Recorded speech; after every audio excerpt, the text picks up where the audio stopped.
Shopping, working, and relaxing online can attract various digital threats. To improve your protection against them, just turn on NordVPN. This cybersecurity app will block web trackers and malware-infected sites. It will also encrypt your internet traffic without losing a smooth connection. Get NordVPN now. NordVPN, cybersecurity built for every day. Good afternoon, everybody. Pleased to be joined by midfielder Herbie Kane. We'll start as we usually do with Catherine Hannah from BBC Radio Leeds. Thank you very much. Afternoon, Herbie. Some reflections on Blackpool, first of all. Bit of a tricky first half, but important to come away and keep that unbeaten run going. Yeah, it was a tricky afternoon. They're a team that are difficult to play against. We made it hard for ourselves,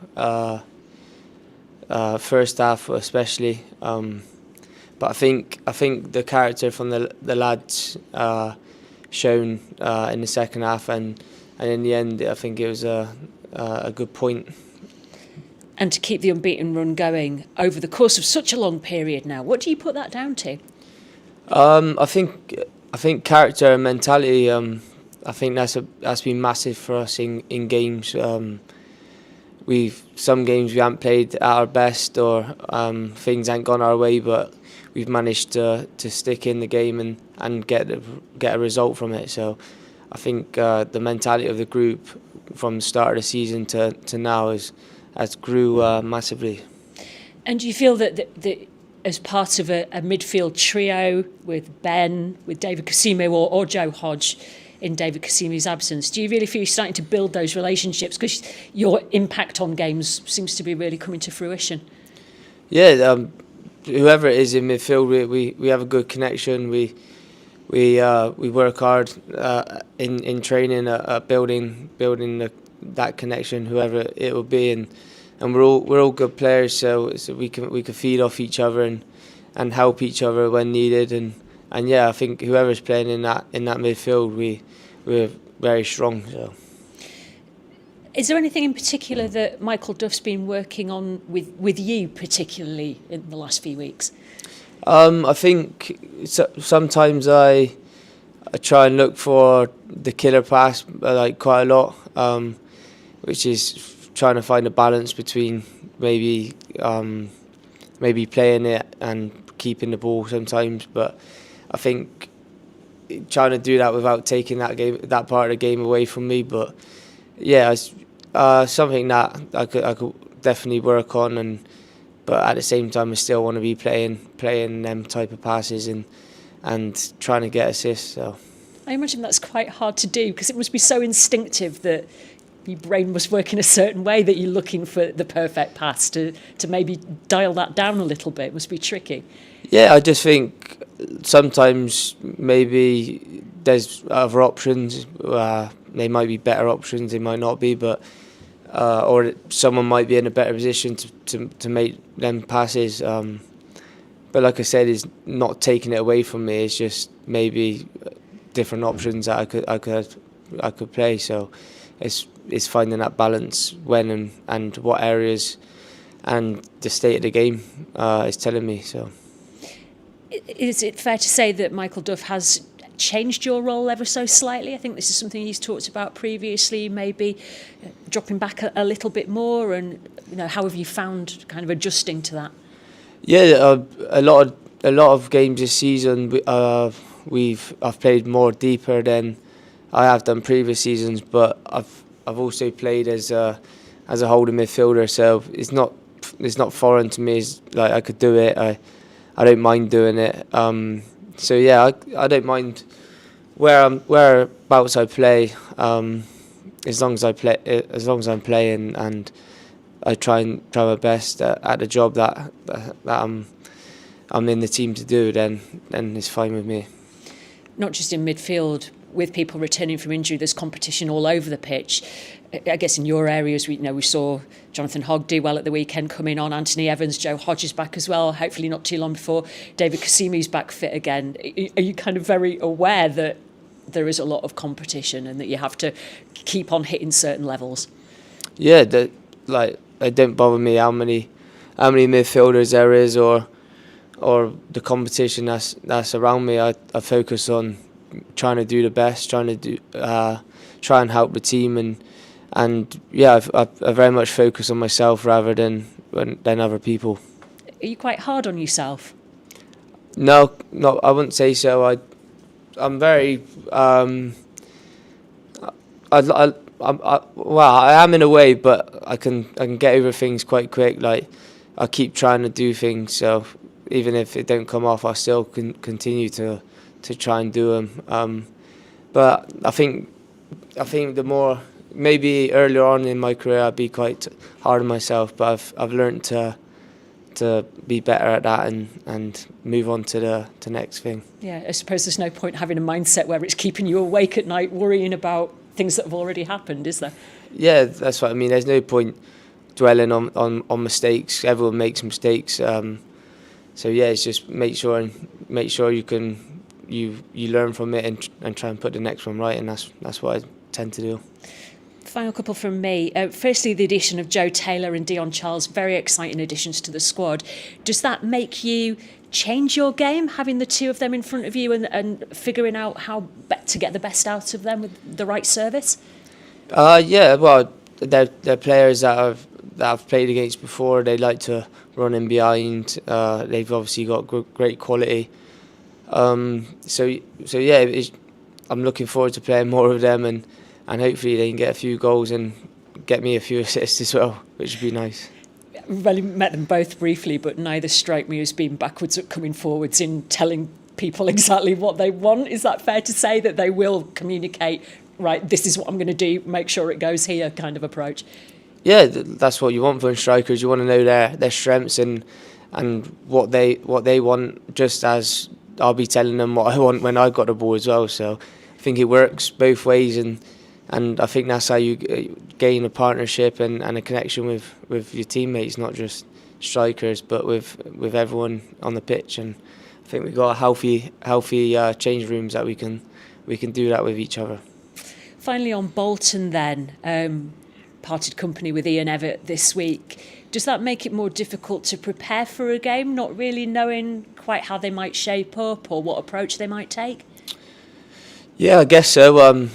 They obviously had a way of playing before with their previous manager, but I don't know what that will mean in terms of the game on Saturday. But they got some good players and a good team that they've shown throughout the years, and we can only face what's in front of us, and we'll be focusing on ourselves and trying to win that game. So.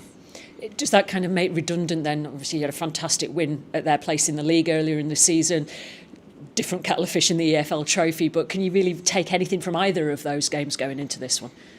I don't think so, really. It was a long time ago, that win at their place. I think we've grew from then, probably, and probably they've changed as well. So I think is irrelevant, the previous results, and we can only focus on the game Saturday, and yeah, we'll be doing what we can to make sure the result goes our way. And lastly, how much notice are you taking at the table at the moment? You know, obviously you guys keep chipping away, and the teams above you keep on winning. Is that quite frustrating? How much notice are you taking of all of that? Yeah, it's frustrating, obviously, but we can only focus on our games and control what we're doing. So yeah, we'll be keeping on, making sure we try our best every game and to make sure we're still in and around it. I think we're unbeaten in 15-16 now, so we're doing our part, and that's all we can focus on. Brilliant. Thank you very much. Good luck on Saturday. Cheers. Cheers, Catherine. We'll come to Stephen Chicken from We Are Terriers next. Hi, Herbie. Good to see you. Hi, mate. You sort of touched on it earlier, but I think we've seen the last few weeks, months, a lot more resilience from the side than previously. You know, you twice now this season, in the last month or so, you've come back from 2 goals down. Is that something that sort of develops as time goes on, and once you get into the kind of unbeaten run that you're on now? Yeah, I think, like I touched on earlier, I think earlier on in the season we have a different mentality and a different character, I think earlier on in the season we maybe would have lost them games, and I think credit to the lads, recently we're sticking in and showing the mentality that we've grew. So I think it's important we carry on that. I think part of that as well, when you look at your record against the top half sides in this division, it's really, really good. It's you and Birmingham miles ahead of everyone else on that score. Do you feel the defensive record in particular in those games is really good? Do you feel confident going into these kinds of games? Obviously, you've got 2 in the next few days. Yeah, I think we're always confident. I think that's important that we have every right to be, especially with our record at the moment. And like I said, if we can keep that going, it'd be great. But we need to make sure against all the teams, whatever position they're in, we have the same mentality and the same focus, and that's something that we're aware of as a group, and hopefully we can do that. So. Yeah, Gaffer sort of touched on that after Blackpool at the weekend. It's a few games recently against bottom half opposition. Your record against them is actually worse than your record against the top half, strangely. Is that an attitude application thing? What's the obviously not relevant to the next couple of games, but is that something that Gaffer's trying to address? You mentioned it briefly, like you said, we ain't got the best record like compared to the teams in and around us, but it's something that we need to improve, and we know that, and that we can only get better at it, and it might be an attitude and mentality thing, but like I said, we're always growing that, and hopefully we can turn that round. That's all from me. Thanks, Herbie. Cheers, Steve. We'll just come to Leon Mobshaw from the Yorkshire Post last. Hi, Herbie. Good to speak to you again. I was just wondering. Obviously, you worked with Michael before. How does he sort of get the best out of you? Does he get on your case, or is it just a few quiet words here and there? Because he seems to have, he's got a tune out of you, hasn't he, in your career so far? Yeah, I think different ways really, depending how the environment is or what he needs out of me. I think is different, but it might be a little word, or it might be one of the other coaches pulling me, but yeah, I think the respect's there, and that's all you can ask for, because I want the best out of myself, he wants the best out of me, and it's mutual. I've obviously seen a bit of the Huddersfield side this season. I saw quite a bit of the Barnsley side a couple of years ago. Do you think there's similarities? I mean, they both seem very strong at the back and a lot of midfield options, and really together as a group.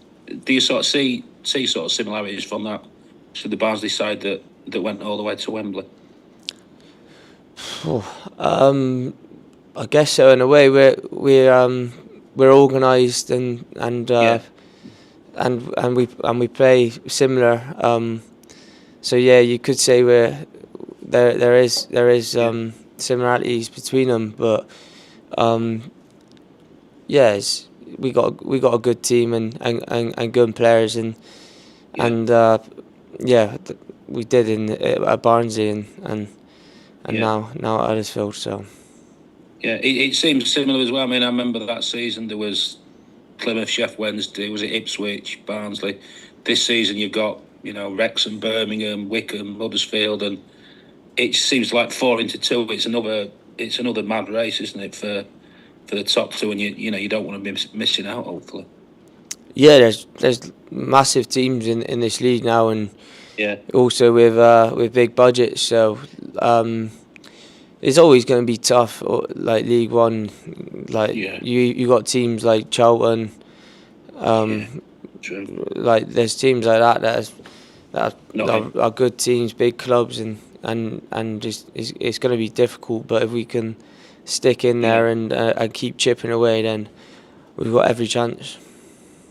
I suppose no one will be as motivated as you as well with your history to go all the way. I mean, even I remember covering the Doncaster one at Charlton in the semis, and And even when you were at Oxford, you weren't far away. You only just missed out, didn't you, on the playoffs? So you've got, I don't think anyone will be worthy of a celebration more than you if you can do it. I know, yeah, it would be nice to celebrate that. It's doing my head in, to be honest. Just want to get over a line, but yeah, I think that shows how competitive and how hard it is to do. But we got to focus on the games coming up and not look too far ahead, because it's still a long way to go, and there's tough games coming up. So that's what we'll be focusing on. It's not too bad a thing to have that within you, though, is it? That's sort of, when you're having a bad day, you've still got that determination, haven't you? It can drive you on. Yeah, I think it's important to have that, and if you're determined to do something and you want to do it, you got to keep pushing, and that's what I'll be doing. So yeah, best of luck to you, Herbie. Thanks for your time, mate. Cheers, mate. Cheers, Leon. Thank you very much, everybody. We'll be back shortly with head coach Michael Duff. Thank you. Shopping, working, and relaxing online can attract various digital threats. To improve your protection against them, just turn on NordVPN. This cybersecurity app will block web trackers and malware-infected sites. It will also encrypt your internet traffic without losing a smooth connection. Get NordVPN now. NordVPN, cybersecurity built for every day. Blackpool and Huddersfield Town have the distinction of being the first two teams to win all three of the EFL's divisional playoffs. But it's automatic promotion that this afternoon's visitors are targeting this season. The Terriers looking for an immediate return to the Championship, boasting a 15-game unbeaten run in League One. And as for Blackpool, the early season's pressing relegation concerns have been somewhat delayed. Though an extended wait for a win at home means their current situation is in no way risk-free. You might have noticed players sporting black armbands today to mark the passing of the Huddersfield legend in Dennis Law, a man who started his career with the Terriers before going on to great things with the likes of Manchester United. The club was saddened to learn of his passing yesterday. A mark of respect being paid. Here is Hunt, the Wolves loanee. Okay, did he get away from Albie Morgan there? Referee wasn't going to miss that one. And so for Huddersfield, a change in the dugout today. There is no Michael Duff, he's suspended and watching from on high. So it's Martin Patterson, the man who represented both teams as a player, leading from the Huddersfield dugout. Some calls of shoots from the 2,000 or so away supporters gathered in the temporary East stand. In the end, it's lofted up. Brody Spencer had it for a moment. Now Karoma. Oh, and a turn from Lees now. Trying to set up Pearson. Didn't quite get the angle. Best move we've seen in this game so far. And for all the money spent on new strikers, it was a defender who came the closest.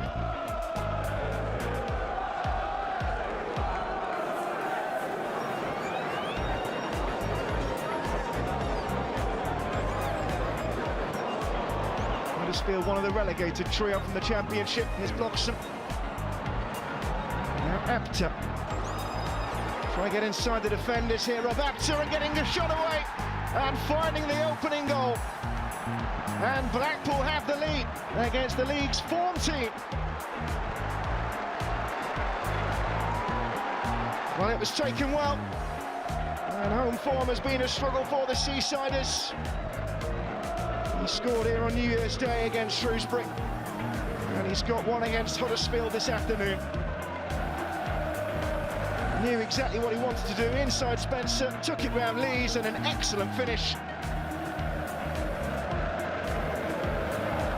One that Jacob Chapman in goal was merely a passenger for. And all of a sudden, it's the side who lies 16th in the table will have the upper hand.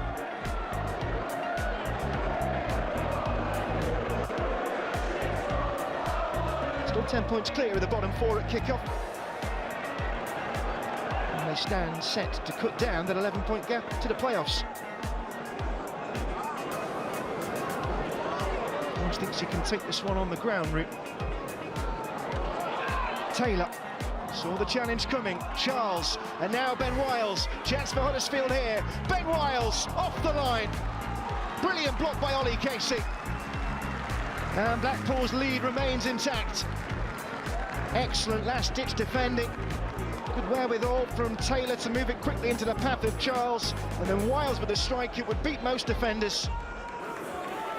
And Casey, the man in the right place at the right time. As all good centre-backs have the knack of being. An aggregate score from this fixture in League One this season, 3-0 to the Seasiders. On fire. And working hard to get back. CJ Hamilton. Morgan ahead of him, Husband arriving on the outside.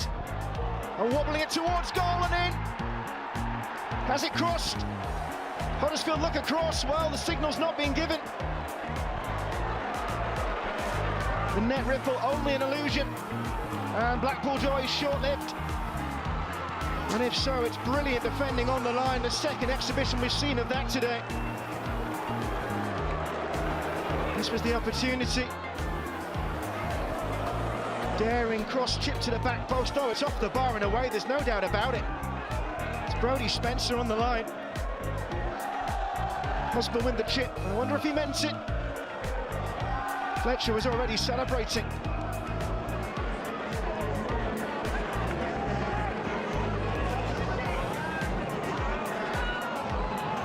Here comes CJ Hamilton. Husband looking to get forward again. They've been a deadly duo, those two. Out to Evans, and just wide. Well, Blackpool in the ascendancy. But he would have taken Blackpool into clear water here. Not a good clearance from Wiles. Just not too much bend on it in the end. Went too far wide of the post. Pearson. Casey.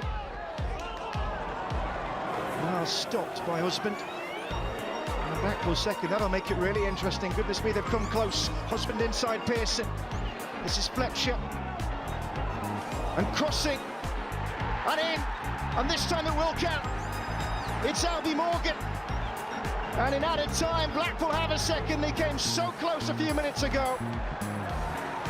And Huddersfield just couldn't deal with the ball ricocheting around their penalty area. And a side who haven't won here since September. Herbie Morgan with the goal. A man who's had his own battles this season. And Huddersfield just couldn't deal with the threat. Was whipped in by Husband. He's been difficult to live with. Fletcher succeeded in getting away from Wiles. The first stop from Chapman only delayed what seemed to be inevitable. And there was Herbie Morgan just ahead of Lees, and this time the crossbar will not save Huddersfield Town. They trail by 2-0.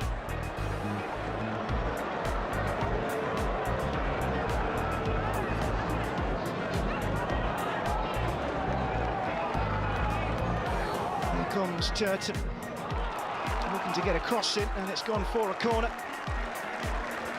And immediately a better start to this half from Huddersfield, who were dormant for long parts of the first 45 minutes.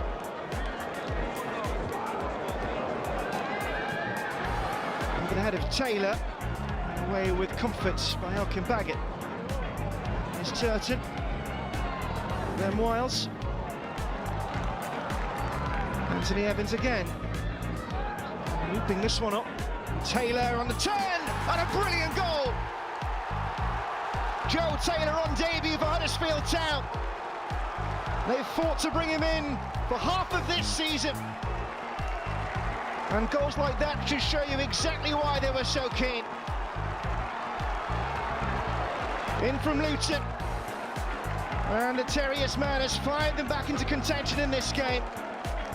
Nearly 2 minutes into the second half, a man off the bench to set it up. It was a brilliant ball from Anthony Evans, but what about the touch and finish? And it's the away fans singing again. The Seabirds are circling, and so are the Huddersfield attackers. Plenty in teal. Nancy Pearson and co to find it. They can get this ball across. It's Hogg. And Evans now. moving it quickly and deftly into Wiles, given away. Actor. Too short. Brodie Spencer now. Taylor to his left. Charles to his right. He's going to go himself. And they've levelled it. 2 goals in 2 minutes for Huddersfield Town. And Brodie Spencer. He had the 2 new attacking weapons at his disposal. And he said, no thank you. I can handle this one myself. And as quickly as you like, Huddersfield out of the blocks in the second half, and they have restored parity on the Fylde coast. And Brodie Spencer will be his name on the score sheet. The man who stopped a surefire goal at the other end for Blackpool. Well, he got a bit of help with this one, didn't he? Not the cleanest strike you'll see, but one that counts all the same. Going for options here, Husband. One of them was Hamilton. Gets his 1-2 with Fletcher. Huddersfield looking stretched here. In behind Turton. Cross towards Bloxham, and Apter had the chance. And he just couldn't control it. Rob Apter, who scored already in this game. And an opportunity to test Jacob Chapman again. After a well-worked Blackpool move. And this one really should have hit the target.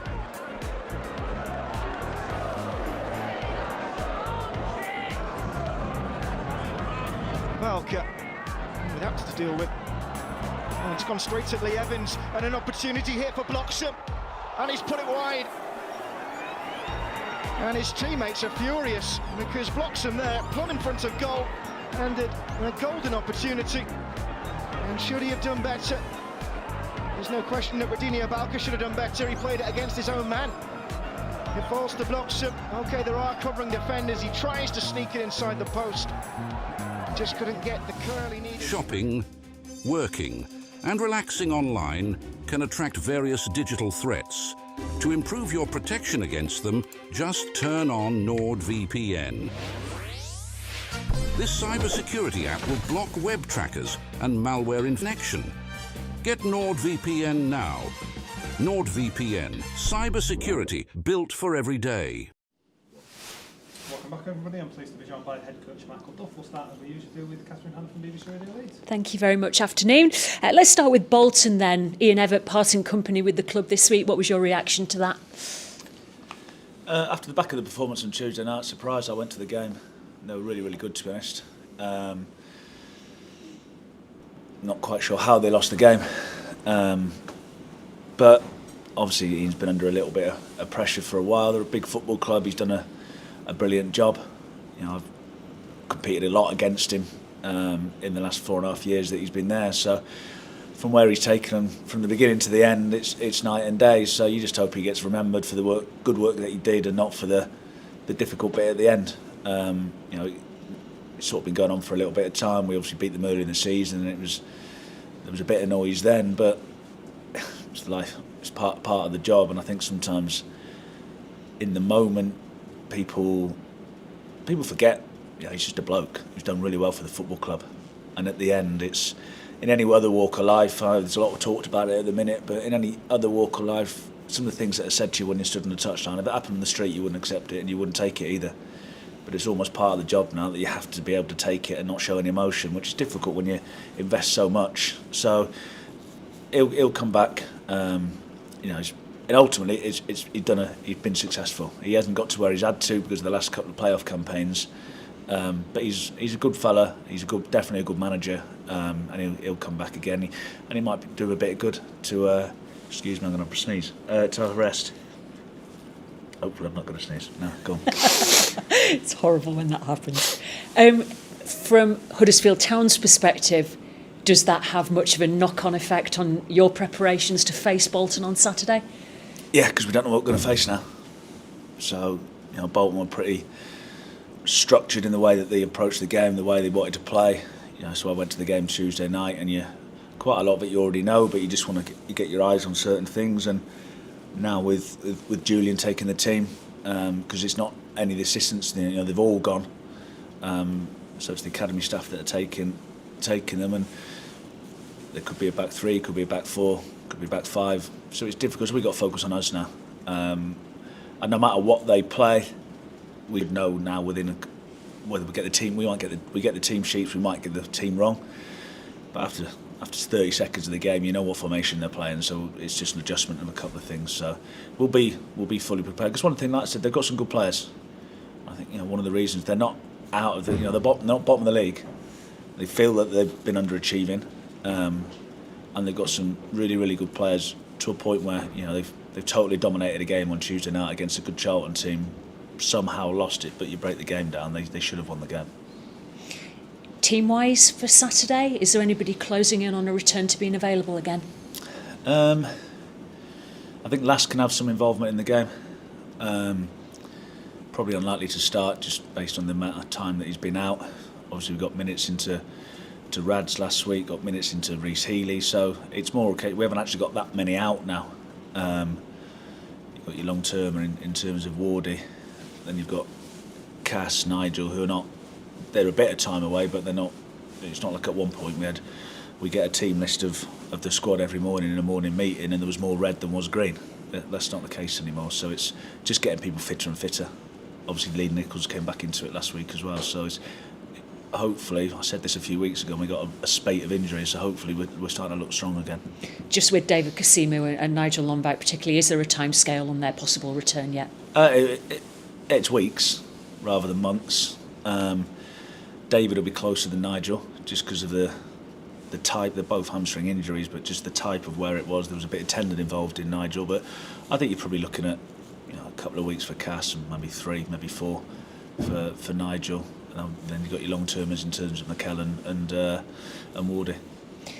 Has watched the chairman Kevin Nagel's video diary, and he talked a little bit about the injuries, and he said, I think it was something that some changes had been made to the staff looking at that area and preparation. I wondered if you could talk to us a little bit more about that, just in terms of what he meant and what changes have maybe been implemented. There's been a change of staff, so unfortunately someone has lost their job, so it's not a nice thing to talk about. So other than so like I said, we don't just pay lip service when we do look into it and we do certain things, and there has been changes made on the medical sports science side of it. So I don't really want to get into too much of it, other than, like I said, there have been changes. So hopefully that will address, and it's not that one person is solely to blame, because they're not. They head up a department, but unfortunately when you sit at heads of things, these things happen. And I suppose so much of it is down to just bad luck, unfortunately, isn't it? Because there's been so many injuries, but different kinds of injuries and the way they occur. A lot of it has been bad luck. The one thing that we have had recently is too many hamstring injuries. That's been the reoccurring thing. So that's been the thing that's been investigated. And any of the supporters that know Kevin, he might be living a different part of the world, but he's got his fingers on everything, and he knows everything, and he wants to know everything as well. And he wants to know why. Not just because he's been nosy, he wants to know why. He's invested money, he wants to know where it's going, how it's being spent, why does that keep happening, who's accountable for that. And it's the same as everything. Obviously my job being the most obvious one, that with responsibility comes accountability. And it's an unfortunate part of the world. It's because there are human beings behind the role as well, but that's what he means by that. Transfer window rumbles on. I think the last time we spoke, you said that you were planning to have honest conversations with some of those players who may find themselves very short on minutes. I just wondered whether you'd had the opportunity to speak to those players yet, and generally what kind of reaction you get when you sit down with somebody and say, you might not be featuring much. It's normally a one-way conversation, to be honest, so what reaction I get, I don't know, because the first thing they normally do is walk out the room and speak to their agent. So I'm not privy to that conversation, so all I can do is be honest with them. And it's not that I'm saying I'm right, and sometimes it changes quickly. But what I can't do is I can't have someone knocking on my door in 4 weeks' time, kicking off saying they're not playing. I said, we've had the information. So, and it's not a case of we need to balance the books, or we need to do this, or we need to do that. Sometimes it's for their own benefit. And I don't mean in the short term. I mean you might be better off getting something now than waiting to the summer when you're potentially out of contract and the rat race starts almost. So it's a lot of it's human advice as much as anything. But we've had those conversations, and we'll have to see what happens off, because there's two sides to every story, and someone's got to want them as well. You know, you can't just say, well, I'm going to go and leave and just walk into another football club, because someone else needs to want them. And then there's all the other things in terms of wages, geography, all those types of things that need to fit in. So they need to balance it up of, is it worth it? But yeah, they're answers they have to answer, not for me. With that in mind, are you expecting maybe a couple of departures before the end of the window? Probably, but again, I don't know. I'm not in control of that. So all I can do is, the bit I'm in control of is having an honest conversation with them and saying that minutes will be limited.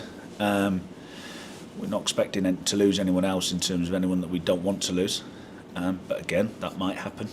We weren't particularly expecting Misha to go, but happened pretty quickly. So it's you're loath to sit in this position with a couple of weeks to go at the window, and then 2 weeks' time someone goes, well, I don't know the future. We're not expecting anyone to leave that we don't want to leave.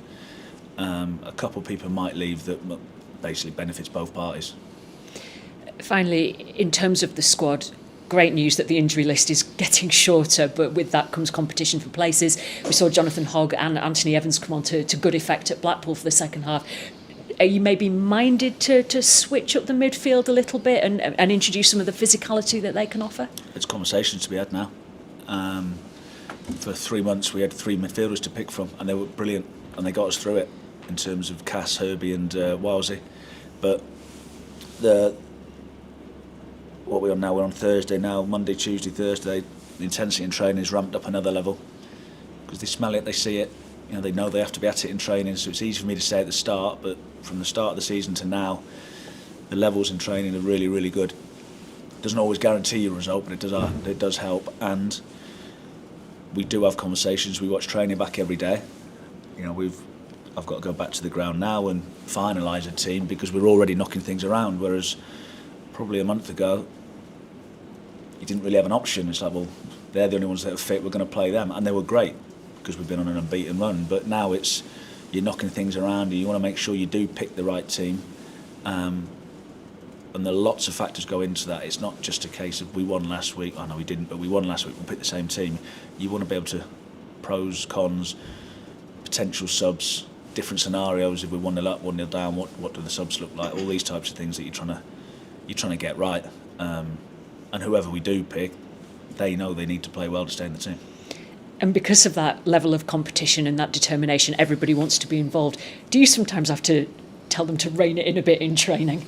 No, we're at that happy medium point at the minute, and it might change because the longer people are fit and not playing, the more frustration kicks in. But there's a really happy medium at the minute where there's a real intensity, but it's not people running around trying to top people either, which does happen at football clubs. You know, people go up against each other and think, well, I'm going to leave my mark on somebody. So we're not at that point yet, and they've been good in terms of intensity, with an honesty within it as well. So that's, hopefully we can keep it at that sort of that happy place. But I'm under no illusions that if you've got 23, 24 first team players, you can only pick 11. Frustrations do kick in. Thank you very much. Good luck on Saturday. Thank you. Cheers, Catherine. We'll come to Stephen Chicken from We Are Terriers next. Hi, Michael. When we spoke on Saturday about the first half against Blackpool, you said, you know, not enough running, enough intensity, attitude, etc. Has there been much sort of interrogation into that over the past few days as to why that's happening? Every training session has been based on that. I don't think it's lack of attitude. I don't think that's the right word. I think getting sucked into a type of football that we don't want to be playing. So we want to play out from the back, but you play out from the back to get you into a certain part of the pitch, as in the middle of the pitch and into wider areas. And it's getting people on the half turn facing forward, and then we need numbers. We need runners in behind. We've just signed 2 centre forwards that are willing to run in behind. So the last probably 4 or 5 training sessions have been quite a bit of 11v11, based on trying to get people incorporate people into the training, trying to build relationships, trying to get people match fit. So rather than playing 5-a-sides, put them on a normal sized pitch. So I had quite a long presentation with them this morning.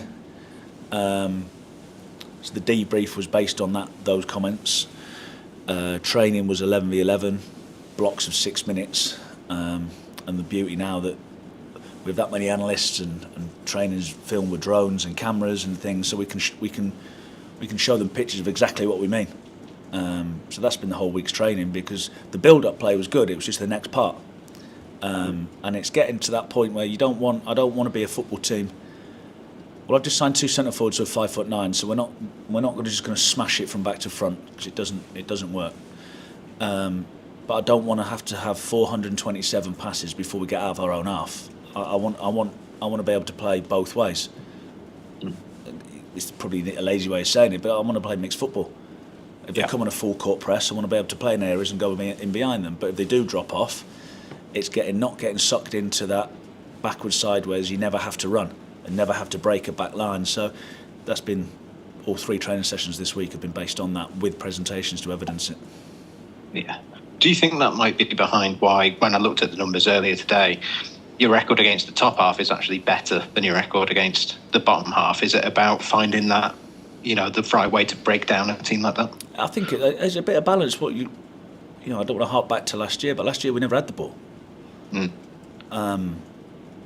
So it's different. So the expectancy when you've got the ball is completely different, and when you're not used to having it. So again, that's another shift that we're trying to implement.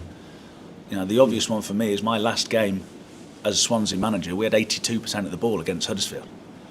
So now we're getting, whether it's more 50-50, but more often than not, it's 60% of the ball. And it's like, well, possession isn't winning.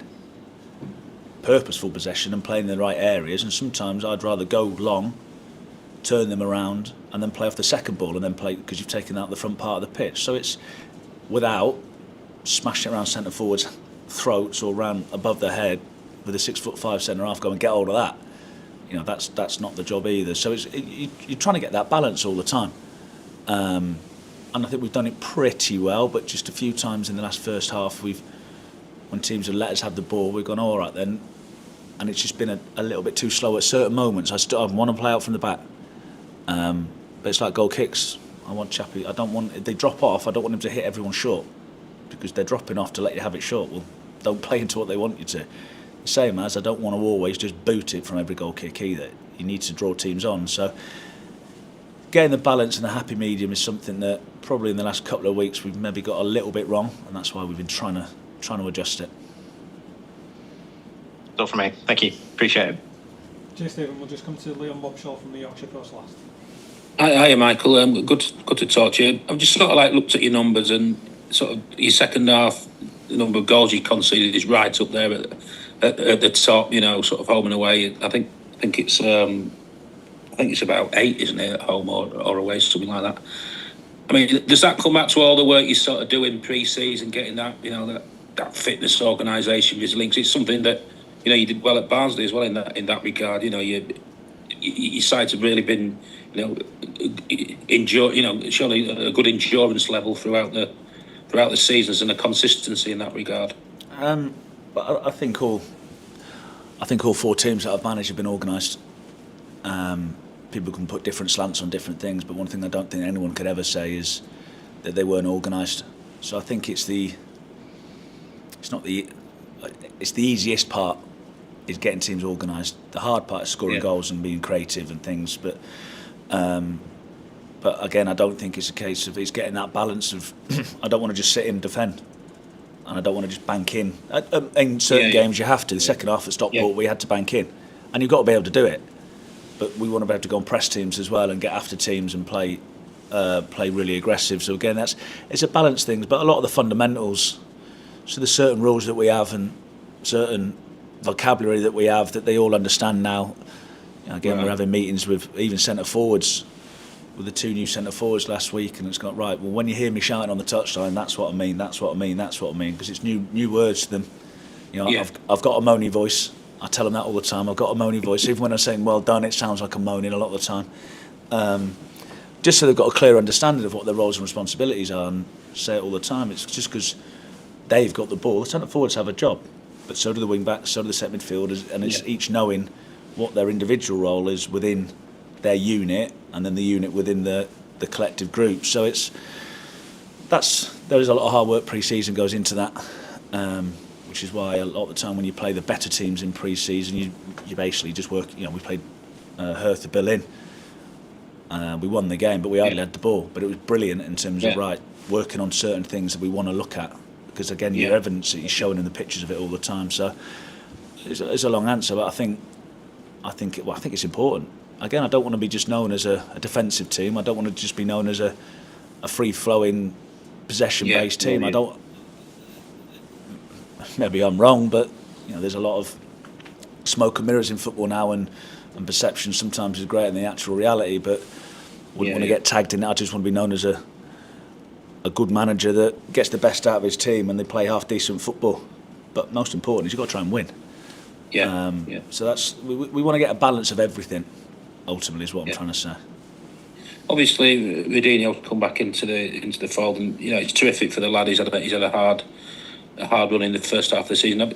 Obviously, Hellick go in, there's chances for opportunities. Have you done a lot of work with him? He's obviously it's been frustrating for him with injury niggles, and he's had the big injury, and getting him really prepared for this time in his career, which is it's going to be an important time for him, isn't it, at the club and in the season. I think Rads he's been in every meeting, so he knows, again, go back to information and vocabulary and wording and all these types of things that we want him to know. But I think the difference, hopefully, touch wood, that Rads came in last year probably unconditioned, not particularly fit, and got thrown in at the deep end in the Championship, and that is an unforgiving league. Sure. And probably desperate measures a little bit because of the situation the club were in, got thrown in at the deep end and struggled.